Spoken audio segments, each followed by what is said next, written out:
नमस्कार, स्वागत है आपका सनसेट टीवी पॉडकास्ट में। मैं हूं मोहम्मद फातेह टीपू। जिस तरह से एक भारतीय नारी अपने घर में आने वाले हर मेहमान का खैर मकदम बहुत ही सूझबूझ और समझदारी के साथ करती है, उसी तरह से कामकाजी महिला के तौर पर भी घर और बाहर दोनों में तालमेल बिठाने का हुनर भी एक महिला बखूबी जानती है। लेकिन वो महिला अगर भारतीय प्रशासनिक सेवा की अधिकारी है तो कंधों पर जिम्मेदारी का भार और बढ़ जाता है, क्योंकि वो अपने काम के साथ साथ समाज के उत्थान और बदलाव की भी सोच रखती है। जी हाँ, आज हम आपको रूबरू कराएंगे कुछ ऐसी ही विभूति से जिनका नाम है डॉक्टर रश्मि सिंह। डॉक्टर रश्मि सिंह एक IAS ऑफिसर हैं और वर्तमान में जम्मू कश्मीर में प्रिंसिपल रेजिडेंट कमिश्नर के पद पर कार्यरत हैं। रश्मि जी, बहुत स्वागत आपका सनसेट टीवी में। Thank you Tipu ji. Madam, आपका बड़ा लंबा कैरियर रहा है, तकरीबन 3 दशक का।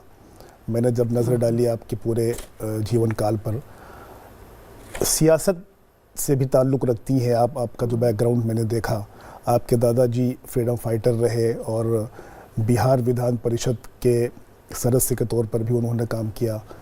आपके पूज्य पिताजी भी लोकसभा के सदस्य रहे और राज्यसभा के सदस्य रहे।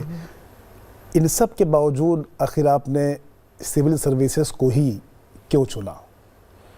इनके बावजूद नहीं, या देखिए मैं ये कह सकती हूँ कि शायद इसी कारण से चुना क्योंकि राजनीति और स्वतंत्रता संग्राम से आपने शुरुआत की।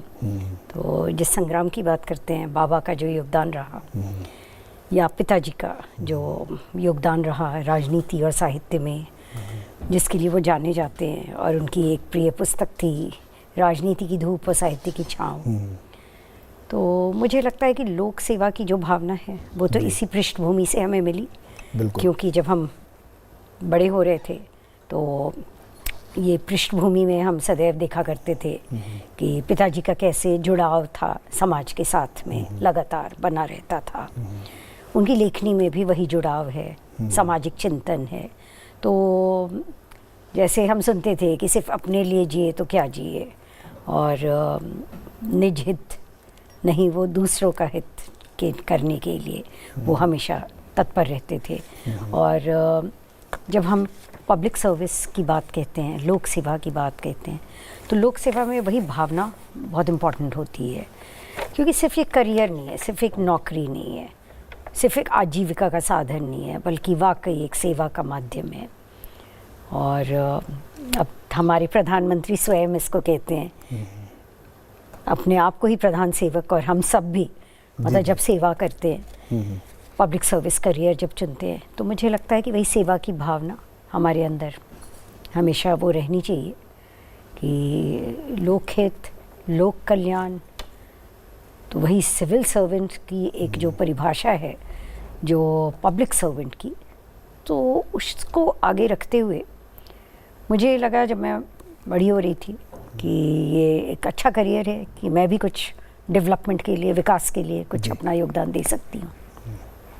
मैडम, आपके पूज्य पिताजी शंकर दयाल सिंह जी की जीवनी पर जब मैंने नज़र डाली तो मूलतः वो साहित्यकार थे। हालांकि वो सियासत में थे, लेकिन जो सियासत में होने वाली दावपेश रही है आमतौर पे, उसको वो पसंद नहीं करते थे कभी भी। तो इस पर क्या कहना चाहेंगे आप? देखिए, ये फितरत की बात होती है, और बड़े सौम्य व्यक्तित्व उनका था, और हर दिल अजीज़ भी थे, और अक्रॉस पार्टी लाइंस हर पार्टी के लिए वो उतने ही प्रिय थे। ये कह सकती हूँ कि एक तरफ उनको श्रद्धेय अटल बिहारी वाजपेयी जी स्नेह करते थे, दूसरी तरफ इंदिरा गांधी जी वो भी स्नेह करती थी। तो एक व्यक्ति ऐसा होता है जो कि दूरियों को मिटाता है, और यह सब कुछ पिताजी में मुझे दिखता था। और ये सही बात है कि वो एक दलगत राजनीति से ऊपर रहते थे, और साहित्य में जो उनका मर्म था, वो मर्म कहीं ना कहीं आध्यात्मिक चिंतन के साथ भी जुड़ा हुआ था। और वो चिंतन था कि सब जन सुखाए, और वह चिंतन था जिससे कि हमें लगता था कि जैसे शहर और गांव की भी दूरियों को मिटाना है, अमीर और गरीब में भेदभाव नहीं रखना है।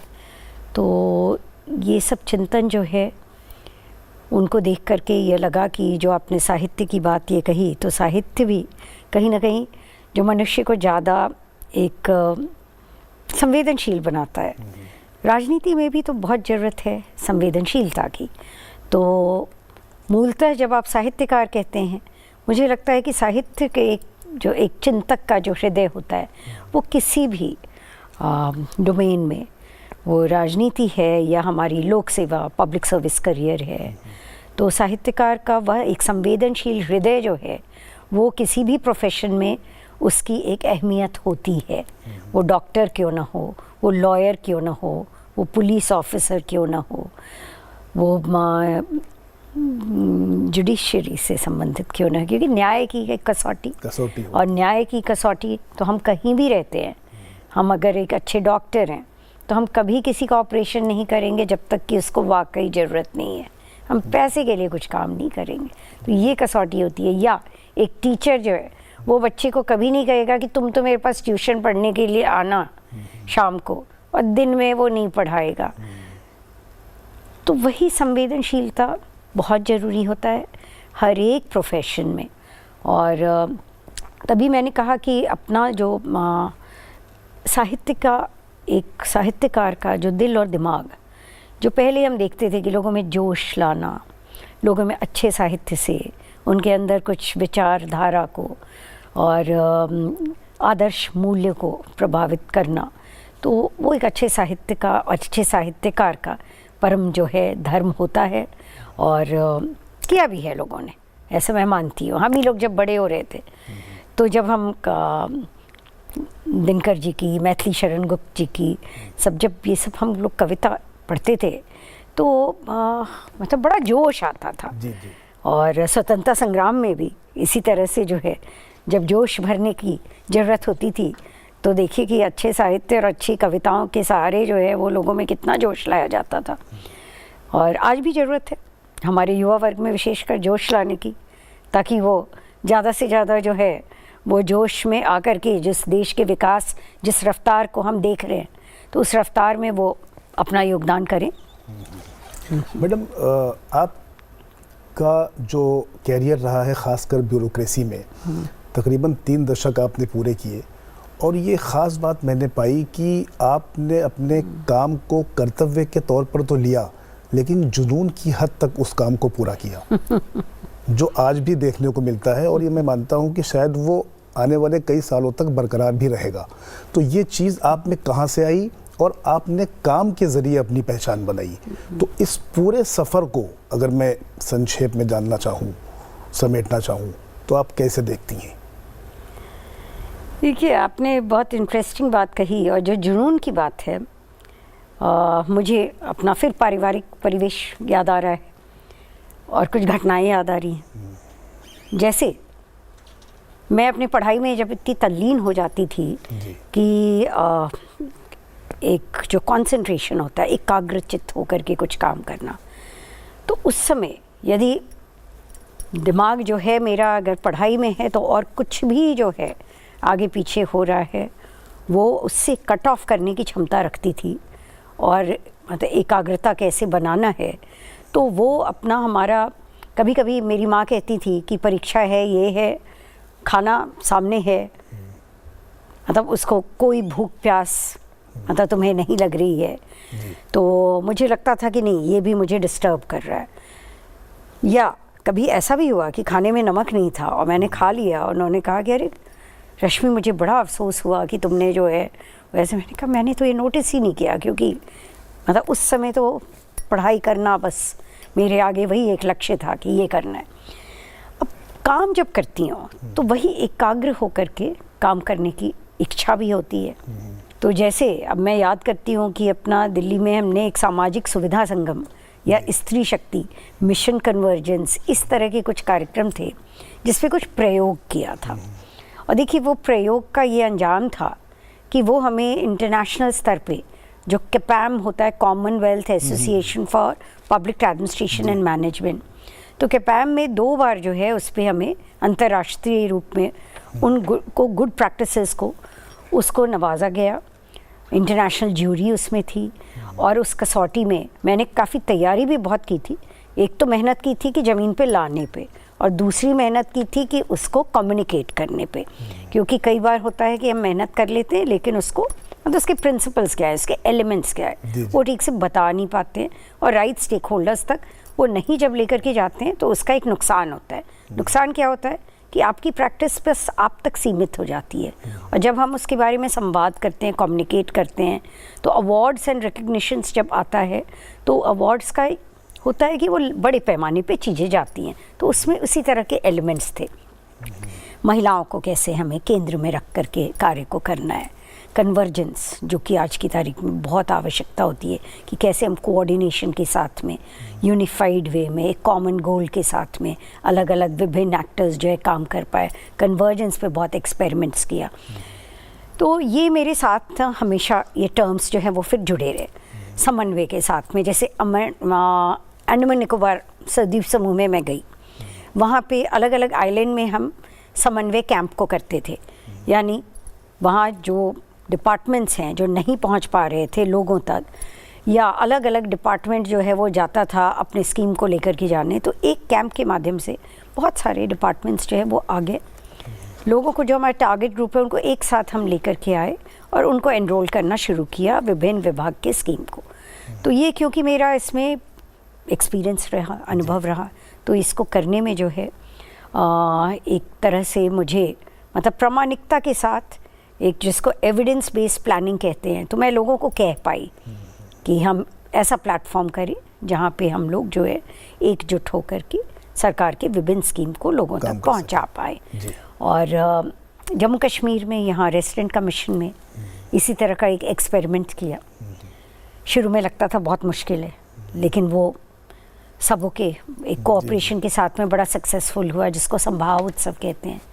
तो संभाव उत्सव जिसमें कि रेसिडेंट कमीशन के गेट को खोला गया और जो लोग नहीं जोड़ पाते थे जम्मू कश्मीर के बहुत अलग अलग पहलुओं के साथ में, उसके साथ में लोगों को जोड़ने का प्रयास किया गया, और उसमें भी हमें बड़ी सफलता मिली, क्योंकि जम्मू कश्मीर के तो अलग अलग ज़िलों से तो लोग आए ही अपने क्राफ्ट, कल्चर, क्यूजीन इसको डेमोन्स्ट्रेट करने के लिए। आर्टिस्ट, अलग अलग क्षेत्र से आर्टिस्ट भी आते रहे, अपने हस्तकरघा हाथ से बनाए हुए निर्मित वस्तुओं को महिलाएं जो है, महिलाओं का समूह है वो आता गया, और उनको जगह, इतनी अच्छी जगह देखी, खान मार्केट के बगल में जगह मिली जहाँ पे अपना वो सब डिस्प्ले करते थे, एग्जिबिट करते थे, सेल करते थे। लोग जो बाहर से आते थे उनके मतलब बनाई हुए चीज़ों को एक तो ना खरीदने के अलावा बहुत अप्रिशिएट भी करते थे। तो जो अप्रिसिएशन है फॉर आर्ट कल्चर, तो वो जम्मू कश्मीर बिल्कुल बिल्कुल। तो और तो मुझे वाकई लगा कि मुझे यहाँ बैठ कर के एक सार्थकता महसूस हुई। तो मैडम, आपकी इसी सोच के चलते, जो इनोवेटिव सोच है आपके अंदर और जो एक सलाहियत कह सकते हैं, और ख़ासकर जो क्रिएटिव अप्रोच है आपकी शख्सियत में, इस एतबार से आपको एक चेंज मेकर के तौर पर भी देखा जाता है। तो आप अपनी इस भूमिका को कैसे आंकती हैं? तो देखिए, चेंज मेकर के लिए वही होता है कि माइंडसेट में एक तो हमें खुद से चैलेंज करना पड़ता है, चॉइस, कि भाई आप स्टेटस कोइस्ट होना चाहते हैं, जैसे चल रहा है वैसे चलने दो, जिसको हम अंग्रेजी में कहते हैं बिजनेस एज यूजुअल, कि चलिए बिजनेस एज यूजुअल चल रहा है, वो भी एक चॉइस है। कई बार लोगों को ये भी लगता है कि भाई मतलब सरकार तनख्वाह तो इतनी दे रही है ना, तो उसमें इतना एक्स्ट्रा एफर्ट क्यों किया जाए, इतना सर क्यों फोड़ा जाए, यह भी एक माइंडसेट है, चॉइस की बात है। तो मैंने अपना चॉइस ये लिया कि मैं तनख्वाह के लिए सिर्फ काम ना तो किया है ना कर सकती हूँ, और जो एक सेटिस्फैक्शन मिलता है जब आप चीज़ों को क्रिएट करते हो, और सिर्फ ऐसा नहीं है कि रूटीन वर्क आप नहीं करते हो, रूटीन वर्क तो करना ही करना है। देखो, रूटीन वर्क तो आपका मतलब धर्म है, आपका फ़र्ज़ है, आपको तो वो करना ही है, जो कि आपकी मतलब ड्यूटी है। लेकिन उस ड्यूटी में कई बार हम लोगों ने हम जब प्रयास करते हैं, जब सरकार के संसाधनों को देखते हुए कि ऑब्जेक्टिव जहाँ तक हमें पहुँचाना है जिन लोगों के लिए पूरी तरह से कार्य करना है, जिस गोल को लेकर के सरकार के हमारे जो रिसोर्सेज है स्कीम है, तो हमें दिखता है कि सिर्फ रूटीन वर्क से, सिर्फ बेसिक मिनिमम से नहीं वो पूरा हो पाता है। तो इसके लिए क्रिएटिविटी बहुत ज़रूरी होती है।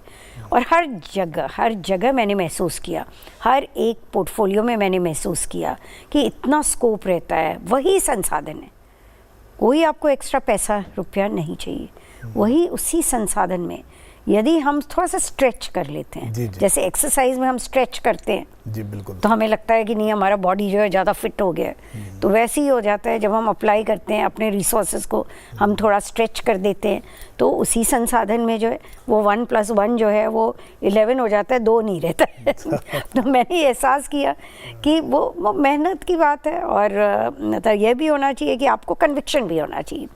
तो कई बार लोगों में कन्विक्शन की कमी हो जाती है, तो वहाँ पे हम लोग प्रयास करते हैं कि उनको भी कन्विंस करें कि नहीं आप कर सकते हो, और दूसरा कि अपने साथ में ले करके हम अगर चलने का प्रयास जब करते हैं तो बहुत सारे टीम सदस्यगण जो है, तो मेरे पिछले 30 साल में तो मैंने यही देखा कि शुरू में कितने भी स्केप्टिकल होते हैं, लेकिन वो फिर आपके साथ साथ जो है वो भी फिर आगे बढ़ते हैं। तो आपके लिए तो वही है कि मैं अकेला ही चला था जानिबे मंजिल मगर, और लोग साथ आते गए और कारवां बनता गया।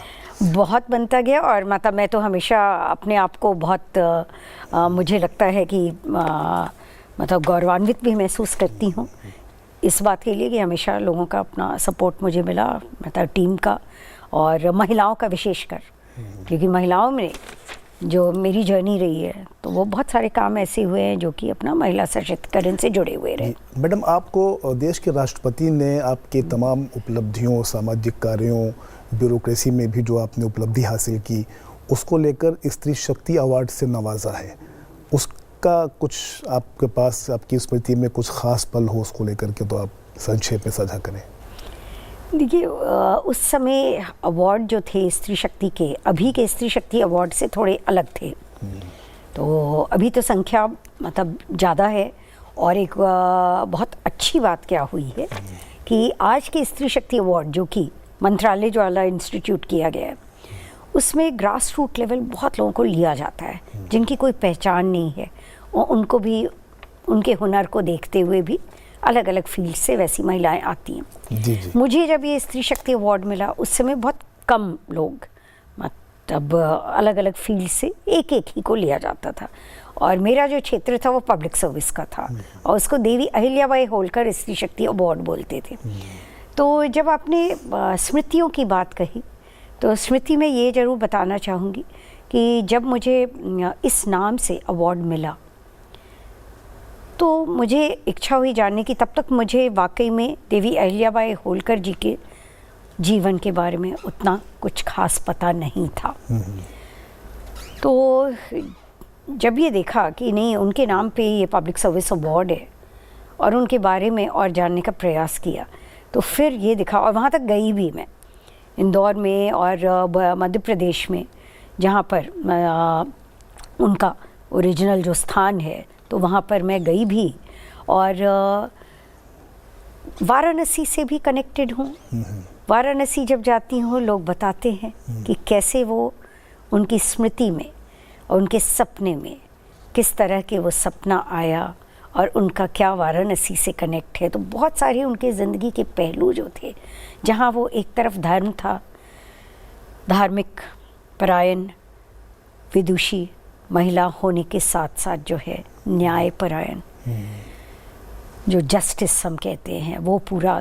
तो कहीं ना कहीं मुझे लगा कि अच्छा, अच्छे शासक के लिए देखो कि उस जमाने में अहिल्याबाई होलकर जी ने अपने कुछ गुणों से किस तरह से नाम जो है अपना बनाया है कि उनके नाम पे एक सम्मान, एक अवार्ड लोगों को पब्लिक सर्विस के लिए मिल रहा है। मिनिस्ट्री ने कुछ सोच करके ही एक ये इंस्टीट्यूट किया, विमेन एंड चाइल्ड मिनिस्ट्री थी, और उस समय हमारी जो प्रेसिडेंट थी। तो जब मुझे ये अवार्ड मिला तो मतलब अंदर और भी ये भावना जागृत हुई कि नहीं, जब भी हमको ये अवार्ड लेते हैं उन प्रिंसिपल्स को हमेशा आगे रखना है, ताकि वो सिर्फ एक फोटो ऑप नहीं होना चाहिए, सिर्फ ये नहीं होना चाहिए। बढ़ जाती है अवार्ड लेने के बाद में, जिम्मेदारी और भी ज़्यादा बढ़ जाती है तो इसलिए जो है मैं तो जैसे मैंने कहा कि भाई गौरव भी है अगर, लेकिन गौरव के साथ साथ जो है वो जिम्मेदारी का एहसास भी हुआ। और मुझे ये भी एहसास हुआ कि हम लोग तो देखिए प्रिविलेज्ड रहे हैं दूसरे रूप में कि हमने ठीक है एक परीक्षा के लिए मेहनत किया, तैयारी की, ईमानदारी से पढ़ाई की, फिर अपना हमें मौका भी मिला कि हम जहाँ रहे वहाँ पे सरकार के स्कीम्स के साथ में जुड़ करके जो है हम कुछ अच्छा कार्य कर पाए।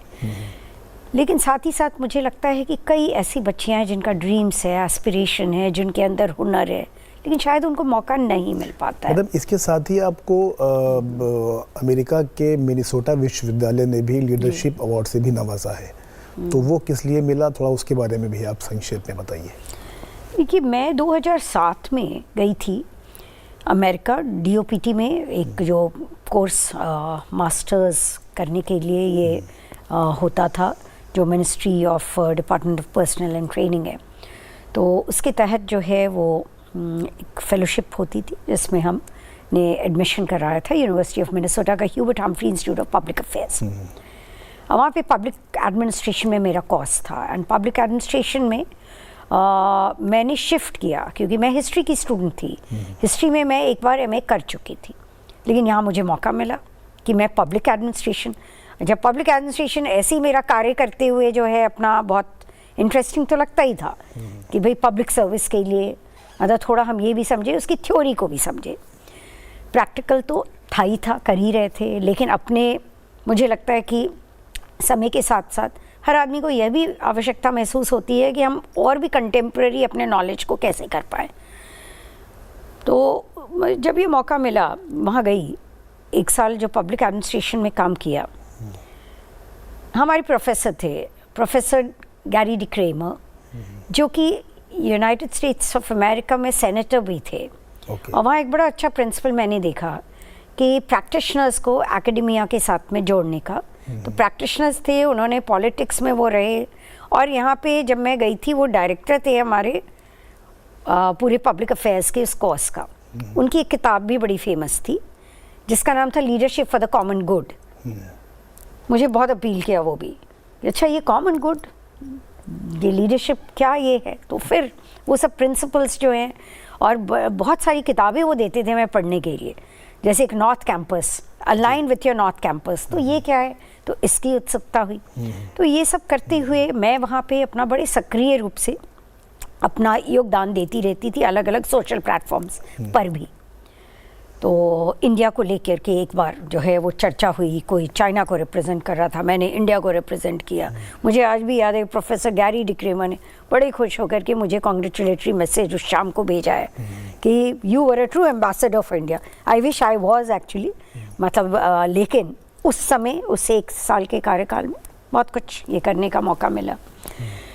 तो जब प्रोफेसर गैरी डी क्रेमर ने वो बीच में इंडिया आए और यहाँ पे उनका स्टेक होल्डर कुछ लोगों से कंसल्टेशन हुआ, ये मैं 8 की बात बता रही हूँ, जब मैं लौट के आई थी, मैं मिशन कन्वर्जेंस यहाँ पे मैंने एक जर्नी जो शुरुआत की थी, मैं उसकी फाउंडर मिशन डायरेक्टर रही और बिल्कुल ग्राउंड ज़ीरो से शुरुआत की, और जिसमें शायद शुरू में 7 लोग मेरे साथ थे और करते करते कारवा जो बढ़ा तो करीब 10,000 लोग जुड़े, और उसमें महिलाएं भी बहुत बड़े पैमाने पे जुड़ी, और तो हम लोग करीब 60 लाख लोगों तक स्लम्स, झुग्गी झोपड़ी सब तक पहुंच करके जो है सरकार के स्कीम्स के साथ में उनको जोड़ते थे। तो ये बड़ा ही अनुभव मतलब अनोखा अनुभव भी था और कार्य भी था। तो जो प्रोफेसर गैरी डी क्रेमर ने इस पूरे कार्य को जो है वो समझा, देखा, लोगों से बात किया, तो उन्होंने ये फैसला लिया कि मैं इस पूरे प्रैक्टिस के लिए मैं अपने यूनिवर्सिटी का पूरा एक काउंसिल होता है, एक ज्यूरी होती है जो कि अपने एलुमनाई को, जिसने पास आउट किया है वहाँ से और जो कुछ अप्लाई कर रहा है ग्राउंड पे, क्योंकि पब्लिक एडमिनिस्ट्रेशन बहुत लोग करते हैं, लेकिन अप्लाई आपने क्या किया। तो उन्होंने जब महसूस किया कि नहीं मैंने उसको ग्राउंड पे बहुत अप्लाई किया है, वो बहुत प्रसन्न हुए, और ये फैसला जो है उन्होंने अपने मतलब प्रपोज किया, प्रस्तावना कहीं से तो जाती है, उन्होंने प्रस्तावना दी और पूरे यूनिवर्सिटी ने, जो वहाँ के डीन, वहाँ के हेड होते हैं, तो उन लोगों ने उसको स्वीकारा और मुझे जाने का मौका मिला। और उन्होंने फिर बुलाया उस अवार्ड को लेने के लिए मुझे, और फिर एक प्रेजेंटेशन भी रखवाया। जी जी। तो प्रेजेंटेशन था कि आपने कैसे अप्लाई किया। तो मुझे खुशी है कि वो वहाँ के थ्योरी को मैं अपने देश के लिए कैसे बड़े मैंने गर्व की अप्लाई बात है किया, कि आपने वहाँ पे मतलब बिल्कुल कैसे अप्लाई किया मैं जी, बता जी। पाई, लोगों से शेयर कर पाई। जी। अब मैं कश्मीर पे आ रहा हूँ, क्योंकि आपका कश्मीर मूल कैडर रहा। मैं बात मूल करूँ कैडर नहीं, ऐसे यूटी कार्ड। यूटी कैडर रहा। जी जी। तो 370 हटने के बाद में मैडम किस तरह का बदलाव आपने वहाँ पर कश्मीर में खासकर महसूस किया? ये बदलाव तो ये था कि लोगों का इंटीग्रेशन बहुत हुआ, और मेन स्ट्रीम के साथ में। और ये भी था कि अपना जैसे कि मेन स्ट्रीम यानी कि लोगों का, बच्चों का भी आना जाना तो था ही, बाहर पढ़ाई भी कर ही रहे थे, लेकिन बाहर के लोग भी जो है वो काफ़ी गए, और टूरिज़्म जैसे बढ़ा, फिर इकॉनमी में इन्वेस्टमेंट के लिए बाहर से लोग आए, इन्वेस्टमेंट हुआ। लॉ एंड ऑर्डर, ये इसमें तो बहुत बड़ा चेंज हुआ। लॉ एंड ऑर्डर में जो रोज़मर्रा की जो ज़िंदगी है, तो उसमें मुझे ये लगा कि बहुत कुछ हमारा प्रशासन का, पुलिस का, ये मैं नहीं कहूँगी देखिए कि उसको मैं कोई डायरेक्ट जो है सिर्फ एक फैक्टर के साथ में नहीं लिख सकती, लेकिन मैं इसमें मतलब सुशासन का, एक अच्छे प्रशासन का और एक टीम स्पिरिट का जरूर योगदान मानती हूँ। आखिरी सवाल आपसे ये है कि आप तमाम व्यस्तता के बावजूद उत्तर प्रदेश में एक आकांक्षा नाम का एक संगठन भी को भी आपका आशीर्वाद मिलता है, जिसमें आप महिलाओं को आत्मनिर्भर बनाने का काम करती हैं। उसके बारे में आप थोड़ा सा हमारे दर्शकों को बताइए। अब आप ये सोचेंगे कि मैं जम्मू कश्मीर के लिए काम कर रही हूँ, कभी मैंने दिल्ली की बात की, अचानक उत्तर प्रदेश कहाँ से आ गया। तो देखिए उत्तर प्रदेश वो हमारा प्रेसिडेंट में अगर हूँ आकांक्षा की तो एक एक्स ऑफिशियो पोजीशन है, क्योंकि मेरे पतिदेव वहाँ पे मुख्य सचिव के रूप में कार्यरत हैं, तो उनकी जो भी अपना मुख्य सचिव की वाइफ होती है उसको ये पोजीशन एक्स ऑफिशियो मिलता है। अब ये महिलाओं का एक IAS ऑफिसर्स जो वाइफ एसोसिएशन होता है उसका डेवलपमेंट विंग है और सोशल सर्विस विंग है, और इसमें महिलाओं के लिए जो है वो उनको आर्थिक रूप से सशक्त करने के लिए अलग अलग रूप में कार्य किया जाता है। तो अभी लखनऊ में एक MMK मठरी मसाला केंद्र करके एक सेंटर फ्लैगशिप प्रोग्राम था, लेकिन अब हम लोगों ने कोशिश ये की है कि महिला हार्ट के रूप में और आकांक्षा हार्ट के रूप में उसको अलग अलग जिलों में जो है वो रेगुलर हार्ट से बहुत सारी जो स्वयं सहायता समूह की महिलाएं उनको मौका दे सकें, ताकि वो अपने सामान का जो है वो सेल कर सकें, उनका एक्सपोजर ज़्यादा हो, मार्केट लिंकेजेस। अभी महाकुंभ तक जो है आकांक्षा पेविलियन में, आकांक्षा हार्ट में उनके सामान गए। क्या अनुभव रहा कुंभ में आपका? वही मुझे लगा समरसता की भावना बहुत थी, और सब एक जैसे दिख रहे थे, सड़क पे चल रहे थे, तो कौन गरीब है कौन अमीर है, मतलब सब वर्ग एक हो जाते हैं, और वही चीज़ नदी में सब एक हो जाते हैं, और सब जो है प्रकृति से के प्रति जब नतमस्तक हो जाते हैं, तो कहीं ना कहीं ये भी होता है कि वो जो अहम और मैं की जो भावना है, तो वो मैं की भावना वो बिल्कुल जो है वो आप अपने आप को जो है ना मतलब महसूस करते हो कि you are a cog in the wheel जैसे। तो मतलब प्रकृति के प्रति जो है वो आपकी आस्था जो है और ज़्यादा ऐसे में बढ़ जाती है, मजबूत होती है। बिल्कुल। बहुत बहुत शुक्रिया मैडम आपका, आपने बहुत समय दिया, अपने तमाम अनुभव साझा किए। हालांकि सवालों की फहरिस्त बहुत है मेरे पास, लेकिन चूंकि कुछ समय की बंदिश है, हम अगली बार फिर आपसे इस बातचीत को आगे बढ़ाएंगे। बहुत बहुत शुक्रिया आपका। आपका भी बहुत बहुत धन्यवाद। नमस्कार।